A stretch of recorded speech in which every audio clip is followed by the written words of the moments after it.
Updating your credit card on Notion Plus is a straightforward process. Follow these steps to ensure your payment information is current. Step 1. Log in.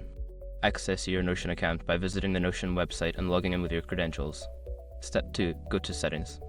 Once logged in, click on your profile icon or the Settings key icon, usually located in the bottom left corner of the screen. Step 3. Select Billing. In the Settings menu, navigate to the Billing section. This is where you can manage your payment methods and subscription details. Step 4. Update payment information. Don't continue before doing this. A lot of online accounts end up exposed in breaches without people even realizing it. Use Isroc to constantly monitor your email and accounts and get alerted immediately if your information gets leaked online. It scans billions of breached records 24/7 in the background. And honestly, for a few dollars a month, it's something everybody should probably have. Link in the description. Step 5. Save changes. After entering your new payment information, make sure to save the changes.